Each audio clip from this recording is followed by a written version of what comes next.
아까 반대로 말해서 다시 적어놨어요. 제가 블로그에다가 그 내용을 올려놨는데 그거 보니까 반대로 돼 있더라고요. 죄송합니다.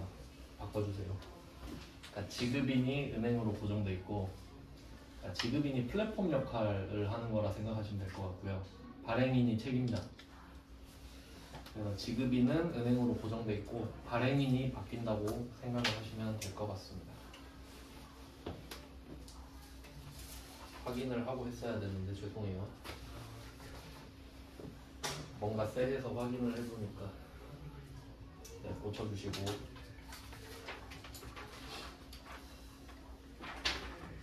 네, 그럼 수표까지 봤어요. 이제 6페이지 보겠습니다.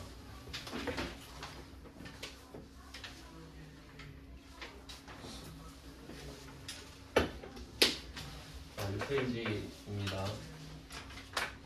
여기서는 30번부터 시작이죠. 30, 31, 32. 요 세 개 같은 문제입니다. 30, 31, 32 연결해 놓을게요. 그리고 키워드를 잡겠습니다.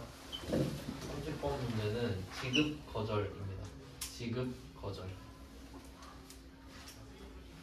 지급 거절. 그 다음에 31번 문제는 최종 부도 처리. 확인됐다고 하는 게 정확하긴 해요. 우리가 최종 부도 처리를 하는 게 아니라 부도 처리가 된 걸 확인만 하는 거죠. 아, 부도가 됐구나 이런 느낌이고, 32번은 부도 처리되었다 이렇게 되어 있죠. 그러니까 32번도 부도 처리가 된 걸 확인한 겁니다. 정확히 말하면 다 같은 말인데, 그러면 왜 세 문제를 넣어놨냐면 다 답이 같은데 말을 다르게 하고 있습니다. 요새 추세가 좀 이래요.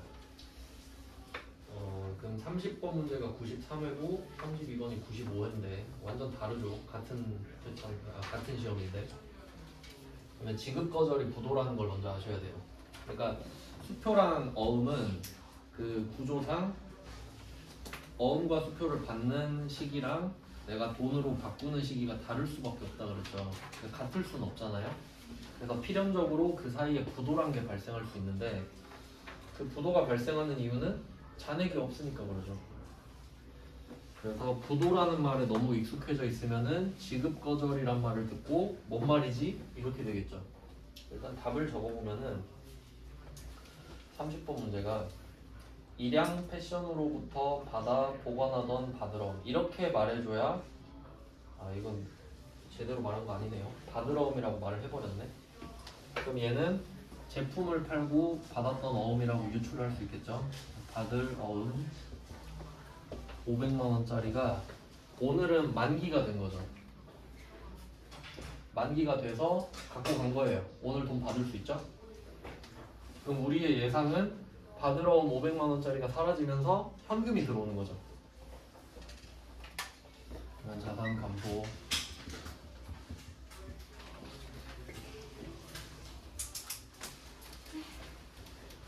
일양 패션입니다.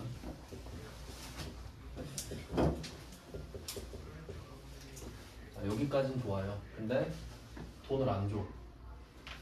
돈 주세요 하니까 잔액이 없는데 어떡해요? 이런 느낌이죠. 잔액 부족을 이유로 그 은행원이 거절한 거죠. 은행원 잘못은 아니에요. 이게 부도입니다. 그러니까 이게 부도를 확인시켜 준 거예요. 잔액이 없어요 고객님, 못 받으신다고요. 아 부도구나 이렇게 된 거죠. 그래서 그때 쓰는 게, 원래는 느낌이 비용일 것 같죠. 손실의 느낌이니까 500 날린 거잖아요. 근데 여러분이 실제로 물건을 팔다가 돈을 못 받을 수 있잖아요. 이렇게. 그럼 그냥 500 못 받을 수도 있지 이럴 건가요? 아니죠. 할 만큼 해봐야 되죠. 왜냐면 내 권리잖아요 500은.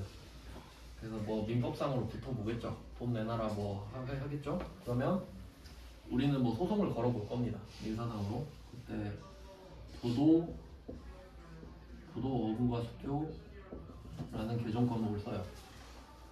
그러니까 부도가 났어요 지금. 하지만 소송을 걸어서 한번 해보겠다. 이 정도 의지를 보여주는 거예요. 그러니까 원래는 쉽게 받을 수 있는 채권이 어렵게 받을 수 있는 채권으로 바뀌어버리는 겁니다. 그래서 일단 이름을 바꿔놔요.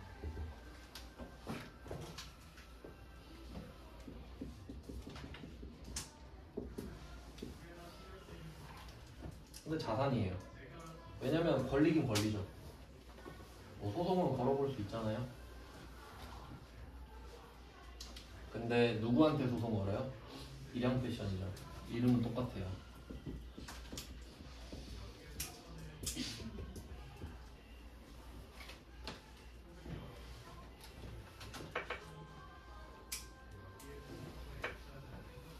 자, 이런 상황입니다. 그러니까 부도가 나면 이렇게 회계 처리를 해주시면 돼요.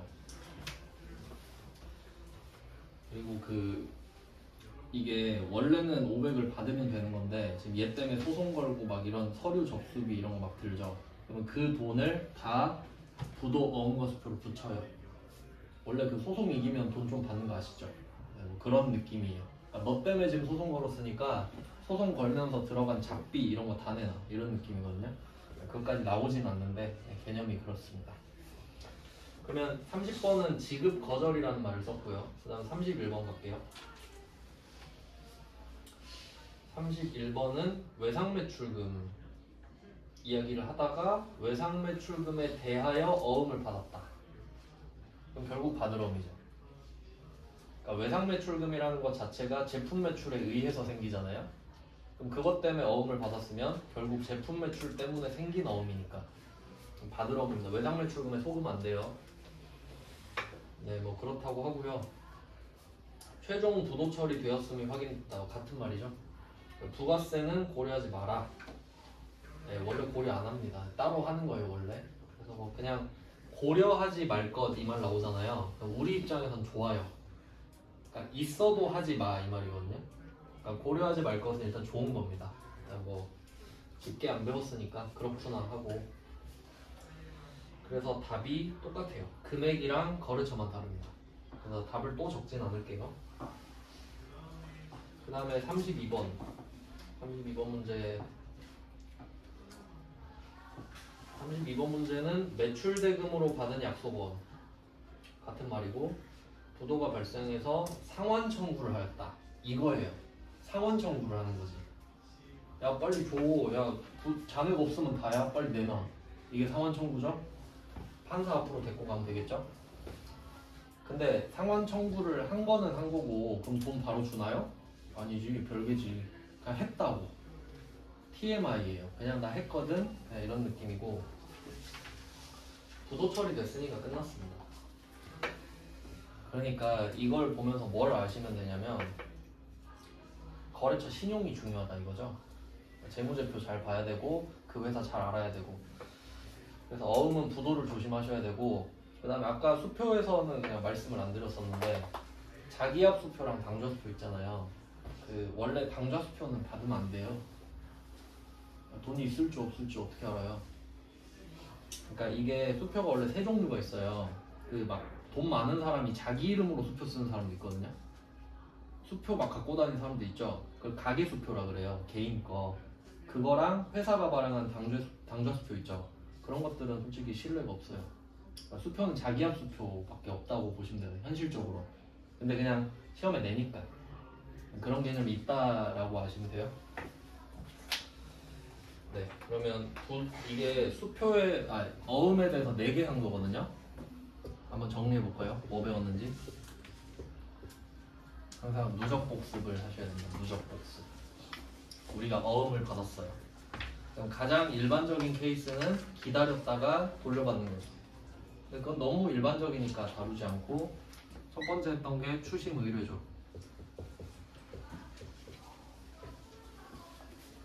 거래 은행 가가지고 저 대신 좀 받아주세요 이럴 수 있죠. 추심 수수료 나왔죠. 추심 수수료.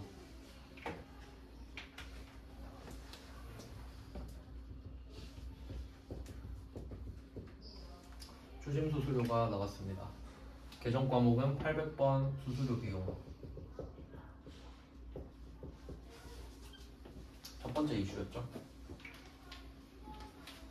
두 번째, 어음 할인. 어제 금리 엄청 자세하게는 아니지만 대충 좀 설명드렸잖아요. 금리. 어음이 금리에 영향을 받죠. 그래서 어음을 할인했는데 원래는 차익이라 그랬어요. 네, 매각으로 간주한다 했죠. 매각으로 간주. 밑에는 할인료라는 말이 나오죠. 할인료. 개정 과목 매출 채권 처분 손실.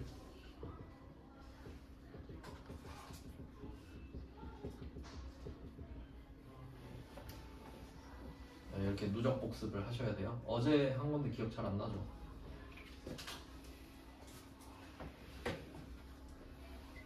그러면 세 번째, 요거 오늘 했는데 배서양도.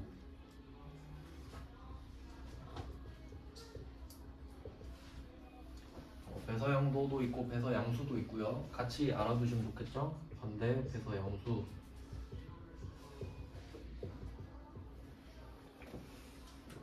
얘는 뭐 딱히 비용이 아니기 때문에 바드러움이 나갔어요. 바드러움이 나가거나 미수금도 나갈 수 있습니다.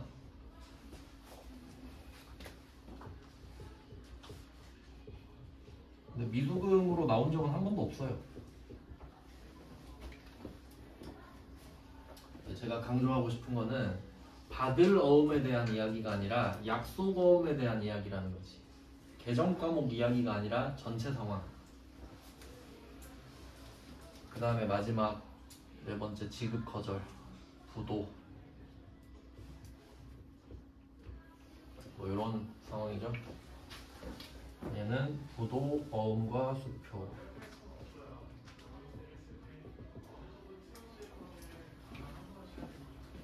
이런 식으로 체계화가 돼야 돼요. 배운 거 그때그때 정리가 되어야 한다고요.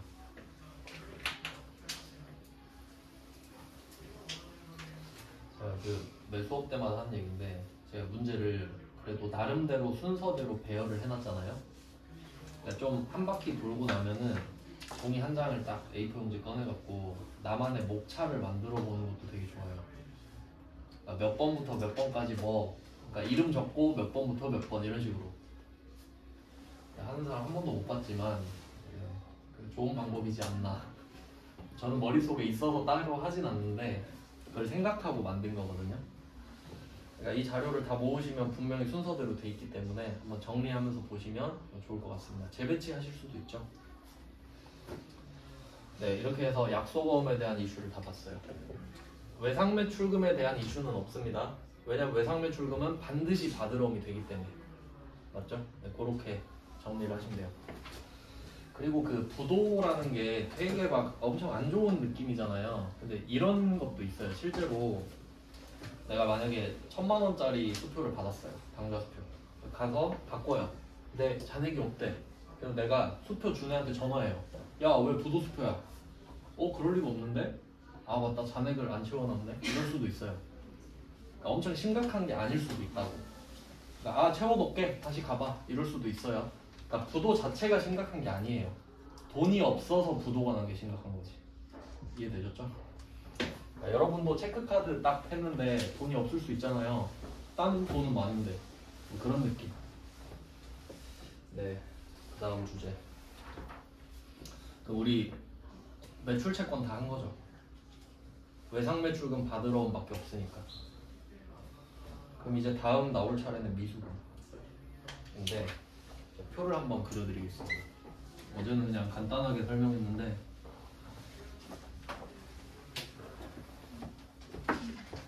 키워드 외상입니다. 외상. 이제 외상이라는 개념을 좀 잘 잡아야 되는데 좀 외상하면 두루뭉술하잖아요. 좀 정확하게 제가 개념 잡아드릴게요. 물건을 인도하고 넘기는 거죠. 그거랑 결제하는 시점이 다른 거예요. 그러니까 물건은 오늘 줬는데 돈을 내일 주겠대. 외상이죠. 기간은 상관없어요. 다르면 외상이에요. 그래서 외상은 인도랑 결제가 날짜가 다른 걸 말해요. 그러니까 시점이 다르다 생각하시면 돼요.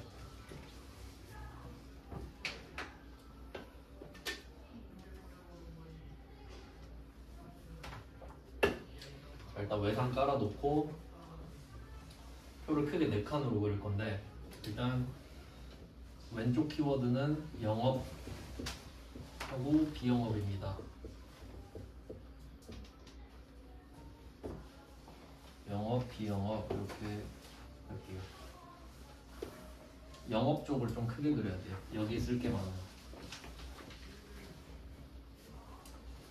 그러면 영업인데 외상, 영업이 아닌데 외상. 일단 이렇게 나누고, 근데 또 외상이 내가 줘야 되는 외상이 있고 받아야 되는 외상이 있잖아요. 그러면 받아야 되는 외상은 자산입니다. 줘야 되는 외상은 부채입니다. 맞죠? 그렇게 정리를 할 건데 자산, 부채 이렇게 해볼게요. 외상인데 자산은 받는 외상, 부채는 주는 외상, 그리고 영업, 비영업. 영업은 원재료, 제품, 그 외의 거 이렇게. 자, 자산을 배웠으니까 얘부터 해봅시다. 보통 계정 과목을 빨간색으로 좀 쓰거든요. 왜냐면 그게 구분하시라고 그래요. 아직 우리가 컴퓨터를 안 써봤으니까 뭐가 계정 과목이고 뭐가 그냥 설명하는 말인지 구분 잘 안 되시잖아요. 그러니까 지금은 의도적으로 계정 과목을 빨간색으로 적을게요. 빨간색 아닌 건 계정 과목 아니에요. 그러면 자산부터 합시다. 그럼 우리가 영업에 의한 외상을 해서 자산이 생기려면 제품을 팔아야 됩니다. 맞죠? 그래서 제품 매출이라는 계정 과목이 주인공입니다. 얘가 메인. 우리가 물건을 제조해서 팔기도 하고 떼다가 팔기도 해요. 그러니까 상품 매출도 가끔씩 보입니다. 가끔씩. 그래서 상품 매출도 껴줄게요. 얘 둘은 계정 과목입니다. 우리가 직접 찾아서 써야 되는 이름. 그러면 얘 2개를 했는데 상대방이 외상을 하겠대요. 돈을 다음에 주겠대. 그래도 자산이죠? 그러면 내가 매출을 하고 외상이 생기면 그걸 매출 채권이라고 부르기로 했죠. 매출 채권이 생기는데 매출 채권은 계정 과목이 아니죠. 그래서 다른 색으로 쓴다고 이렇게. 그러니까 저는 처음에 옛날에 회계할 때 이게 헷갈려서 이런 식으로 정리를 했었어요. 그런 습관이 있죠 지금도. 그리고 이 매출 채권 안에는 외상 매출금과 받으러옴이라는 계정 과목이 있죠.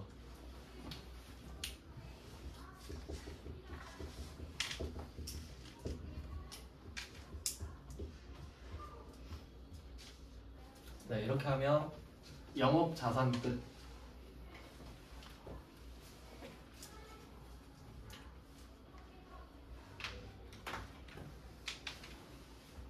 영업 쪽 자산이 생기려면 제품 매출, 상품 매출 밖에 없습니다.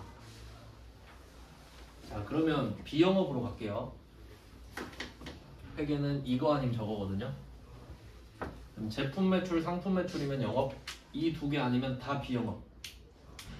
그러면 모든 계정 과목을 다 알 필요가 없죠. 이 2개가 아니면 비영업이니까. 그냥 그 외라고 하겠습니다. 그 외 계정 과목이에요. 제품 매출, 상품 매출 빼고 그 외 계정 과목.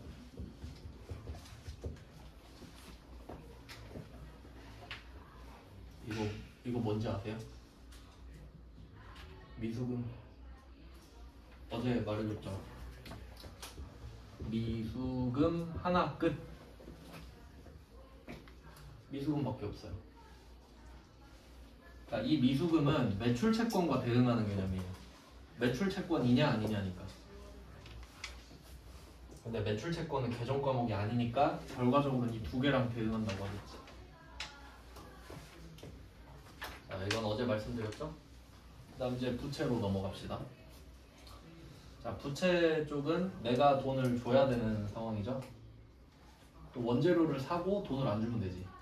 원재료 받고 돈은 안 주면 부채잖아요. 그래서 여기서는 원재료. 일단 원재료는 제품 매출에 대응하는 거죠. 원재료를 사와야 제조를 하고 제품이 되고 제품을 팔 거고, 그다음에 상품을 팔려면 상품을 사와야지. 그래서 이렇게 대응하는 애들이 있어요. 짝지가 한 명씩 있습니다.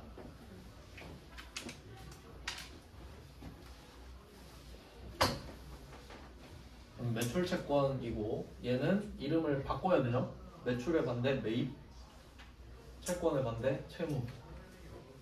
매입 채무, 이건 생각해서 찾는 거예요. 외우는 게 아니라. 이걸 외우면 어떤 부작용이 생기냐면 나중에 막 매출 채무 이런 말을 하고 있단 말이에요. 내가 물건을 매출했는데 왜 채무가 있어? 매출을 하면 채권이 생기는 거고, 매입을 하면 채무가 생기는 거죠. 생각을 하면서 이름을 정해야 된다는 거예요. 매입 채무.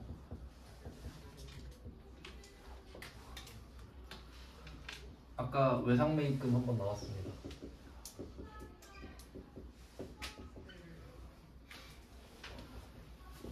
그 다음에 어음도 있겠죠. 이게. 우리가 어음을 지급할 때도 있을 거예요. 받은 적도 있으니까.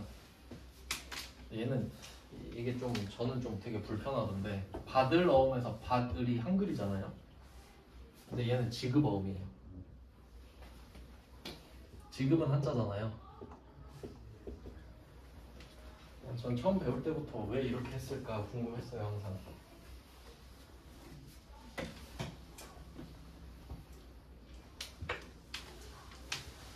뭐 만약에 이거 좀 급을 맞췄다면 수취 어음 정도 하지 않았을까? 근데 얘는 돈을 받으러 어음이고 얘는 어음을 줬다 그러고 좀 안 맞아요. 자, 이렇게 줬어요. 자산부채. 그 다음에 얘도 있겠죠. 그 외 원재료 상품 빼고 전부 다.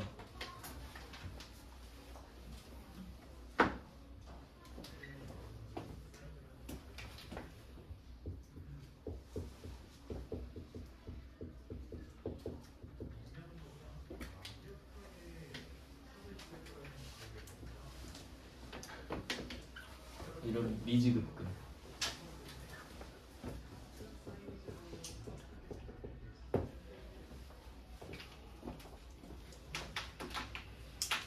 이렇게 하면 외상표 끝. 절대 이 밖을 벗어날 수 없어요.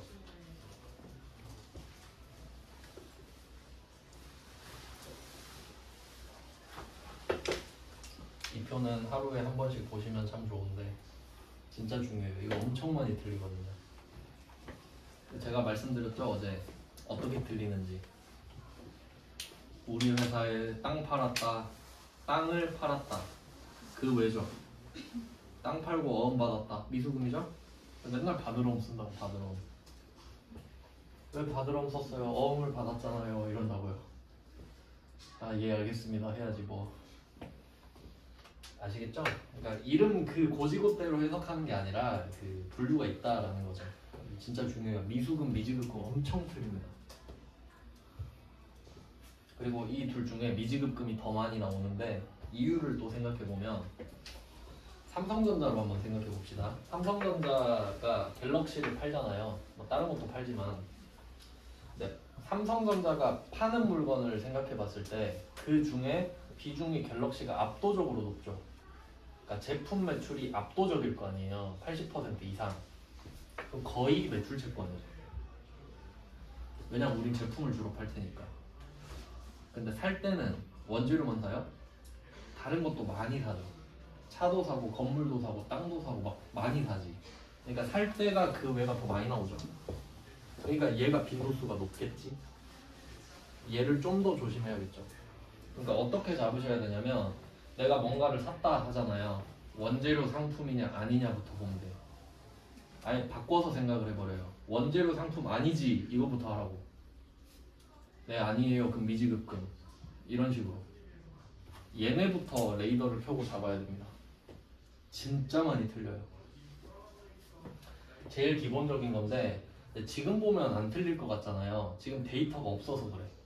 그러니까 데이터가 막 계속 들어오잖아요. 그럼 얘가 어느 정도 밀려 있다고 이제 나중에 가면 기억이 안 나요. 나중에 왜 도대체 어음을 받았는데 받을 어음이 아니지? 이러고 있어요. 그렇게 되는 날이 온다니까. 네. 자, 그러면 이걸 제가 그린 이유는 매출 채권을 끝내고 미수금을 하겠다는 소리입니다. 맞죠? 순서상. 그럼 33번 갈게요. 그리고 32번에서 대손철이라는 말이 나오는데, 대손은 채권을 못 받게 된 이야기를 하는 건데 뒤에 따로 배웁니다. 채권 다 하고 대손이 나와요. 33번으로 가겠습니다. 33번은 단기매매증권을 매각했어요. 그리고 대금은 다음 달에 받죠. 그럼 이걸 보면서 딱 생각해요. 대금은 다음 달에 받기로 했다고? 외상이네. 외상이 딱 떠오르네. 외상에 들어왔죠 지금? 그리고 이 안에 무조건 내 바운더리 안으로 집어넣어야지. 외상이 딱 들어온 순간 이 표로 집어넣죠? 제품 매출인가요? 아니죠. 미수금. 여기서 중요한 건 단기매매증권이 아니라 제품 매출이 아니다잖아요. 이해되셨죠? 그러니까 공부를 단기매매증권이니까 미수금 하면 피곤해져요. 그럼 다 외워야 되잖아.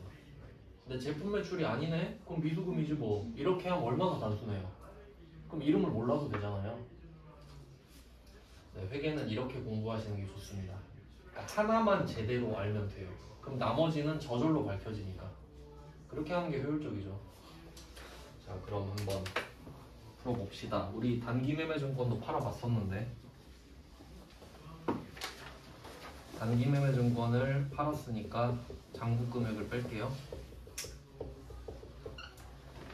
단기매매증권의 장부에 950만원, 그러니까 취득가에 950만원이라고 써있는데 별다른 말이 없다면 이게 곧 장부금액이겠죠. 950에 샀으니까 950만원이라고 적어놨겠죠. 그러니까 장부금액이라고 해도 맞고 취득가액이라고 해도 맞아요. 근데 장부금액이 좀 더 확실하긴 한데 정황상 같은 말이 되겠죠. 그러니까 이 장부금액이라는 개념이 현재 나한테는 원가의 개념인 거예요. 그러니까 내가 이게 장부에 950이 써 있잖아요. 그럼 이것보다 비싸게 팔아야 기분이 좋지. 이것보다 싸게 팔면 기분이 안 좋을 거 아니에요. 그러니까 얘가 원가의 개념이라 생각하시면 된다. 기준. 자, 그럼 자산의 감소. 그리고 여기다가 종목 이름을 쓰기도 해요. 거래처에다가. 뭐 땡땡 주식이다. 뭐 삼성전자다. 근데 뭐 말 없으면 어차피 회사도 안 알려주고. 근데 이거를 900에 팔기로 했죠. 그럼 여기서 포인트는 얼마에 팔기로 한지는 오늘 정해졌어요. 근데 돈은 다음에 받아. 그럼 일단 기분은 정해지죠. 기분이 안 좋은 건 확실해요. 돈은 다음에 받지만, 그러니까 꼭 그때 받았을 때 기분이 안 좋은 건 아니잖아요. 이미 기분 좋았잖아요. 지금 50만원 날렸네. 그럼 얘는 미수금이죠. 아마 장외 주식 이런 건가 봐요. 그러니까 개인적으로 주식을 사고 파나봐. 자, 미수금 자산입니다. 네, 돈을 아직 못 받았죠. 누구한테 받을지 써놔야겠네요. SJ불산.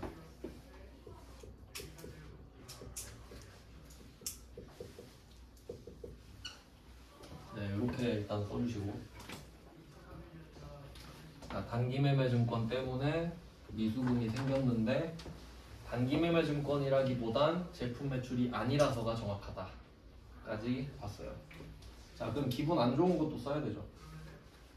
왜 기분이 안 좋아 물어보니까 단기매매증권을 처분했는데 손실이 났어.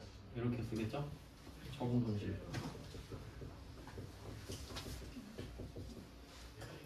처분 손실 50. 얘는 비용입니다. 실현이 됐으니까.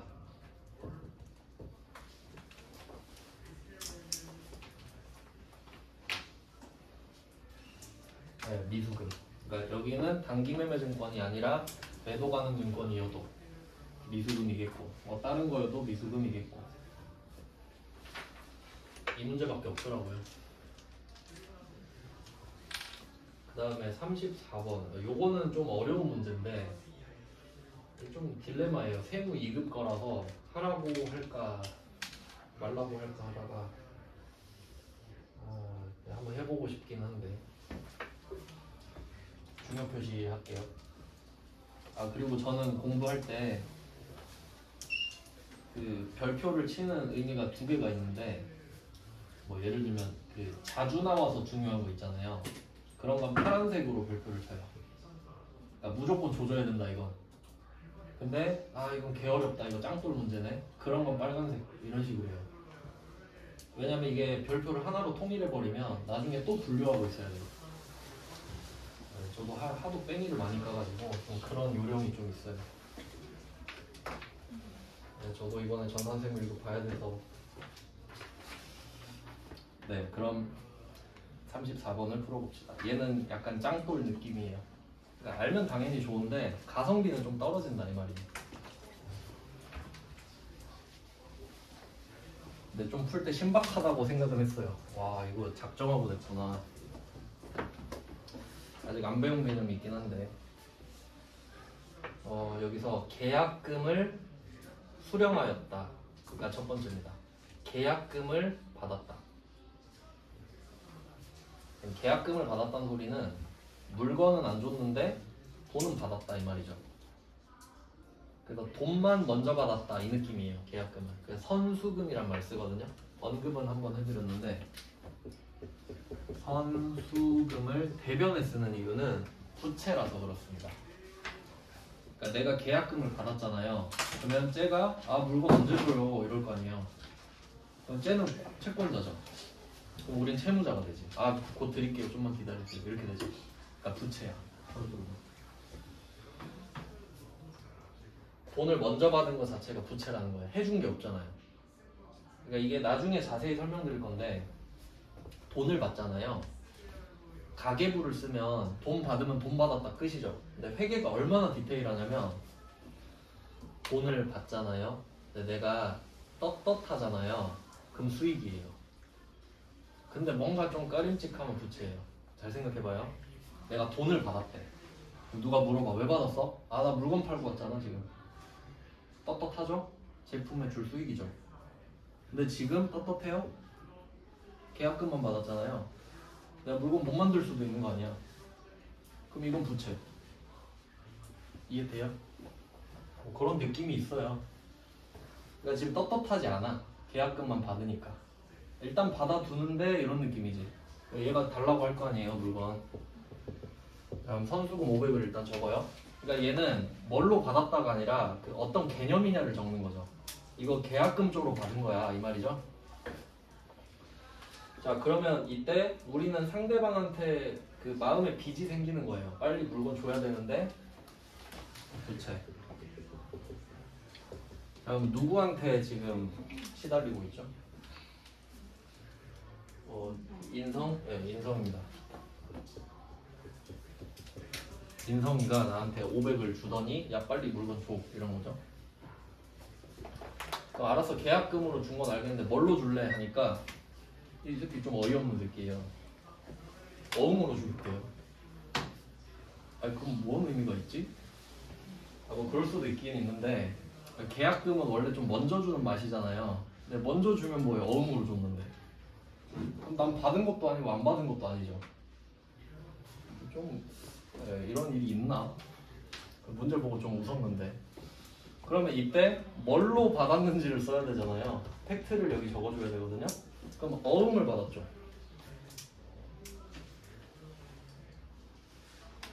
어음을 받았잖아요.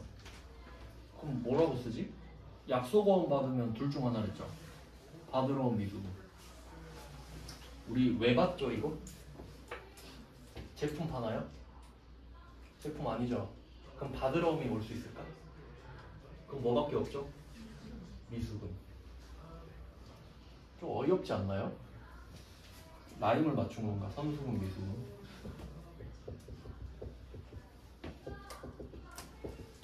그러니까 제가 알려드린 대로 풀면 이것도 찍어서 맞힐 수 있죠. 그럼 좀 비효율적인 공부는 뭐냐면 차 팔았을 때 어음 받은 건 안 알려주셨잖아요. 이러면 좀 답이 없습니다. 다 외워야 되니까. 제품 매출 아니면 미수금이라 했죠? 미수금이야. 그러니까 왜 미수금이 나왔니? 라고 하면 사용하던 차를 팔았으니까. 그러니까 여기서 혹시 그렇게 생각할 수도 있는데 현대자동차가 차를 판 걸 수도 있잖아요. 이럴 수 있죠? 근데 제가 회계에서는 목적에 따라 이름을 달리한다 했잖아요. 그러니까 현대자동차가 그랜저를 만들었는데 그 그랜저를 팔려고 만든 거면 제품이고요. 쓰려고 몇 개 뺀 거 있을 거 아니에요. 그건 차량 문방구거든요. 그러니까 아예 다릅니다. 아예. 그러니까 그것 가지고 장난은 안 쳐요. 알겠죠? 무슨 말인지? 그러니까 사용하던이라 말했잖아요. 이거 제품이라고 막 억지 해석하면 안 됩니다. 자, 그럼 얘는 자산이죠. 근데 또 웃긴 게 미수금은 받아야 되는데 못 받은 거잖아요. 얘도 거래처 써야 되죠. 주인성. 좀 답이 특이해요.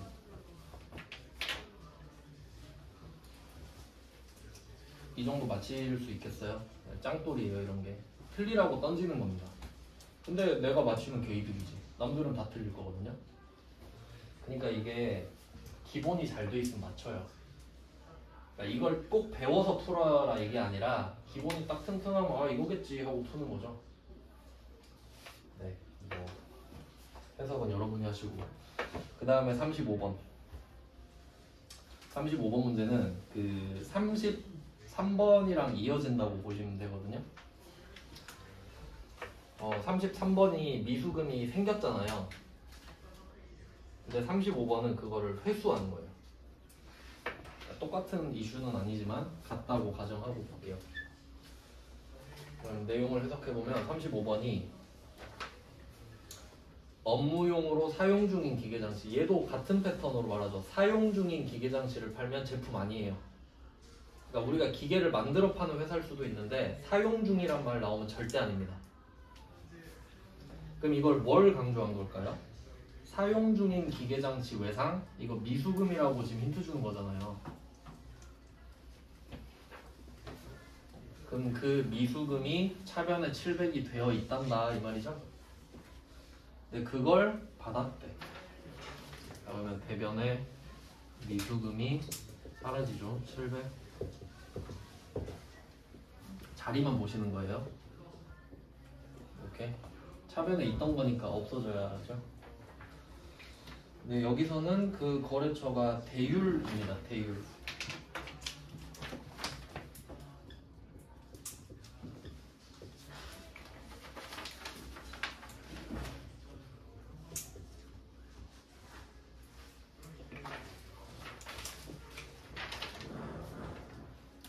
이렇게 됐습니다. 그리고 이 돈을 당좌예금으로 받았어요. 이것도 좀 가끔 헷갈려 하시는 분들 있던데 당좌수표를 받았다랑 헷갈리시는 분들 있더라고요. 당좌수표를 받으면 이걸 보면서 현금으로 바꿔야지 이 생각을 하죠. 그러니까 당좌수표를 받으면 현금이고 당좌예금에 꽂아줘 버리면 당좌예금이지. 맞죠? 당좌예금에 입금을 해줘 버렸잖아요. 이걸 뭐 현금 이러면 안 된다는 거예요. 당좌예금이지.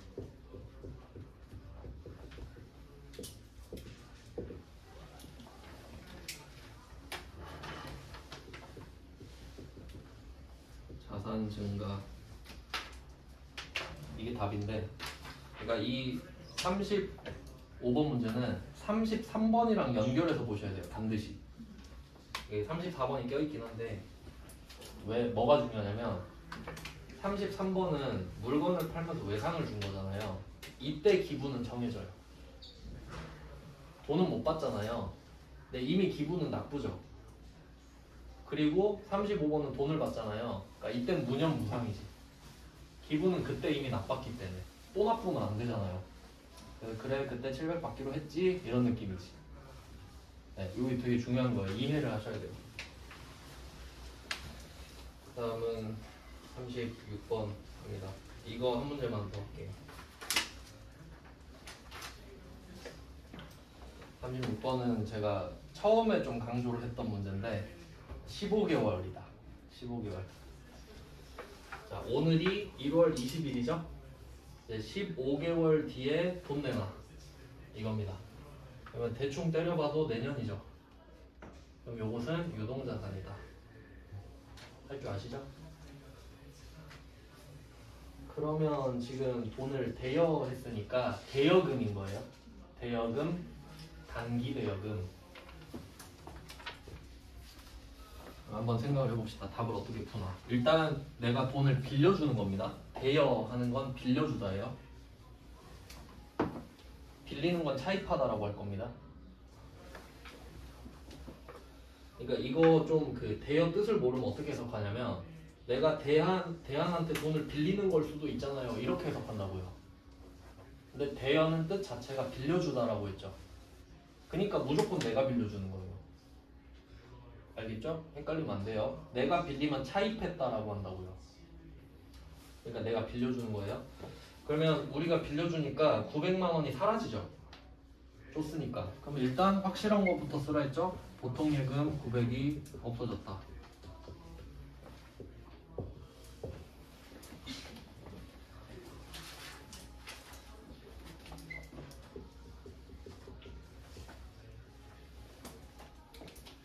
왜 줬어? 라고 물어보면 그 명분을 적겠죠. 왜 없어졌냐? 빌려줬는데? 빌려줬으면 대여금이죠. 그러니까 대여금은 돈을 받을 수 있는 권리잖아요. 그리고 또 물어봐. 야, 그럼 언제 받는데? 아, 내년까지 받아. 그러니까 단기 대여금. 단기 대여금. 여기서 단기가 중요하죠. 이 회계 처리 자체가 어렵진 않잖아요. 단기냐 장기냐 이게 문제지. 그러면 지금 돈을 빌려주고 아직 못 받은 상태니까 누구한테 받을지를 적어야 돼요. 대한이라고 적고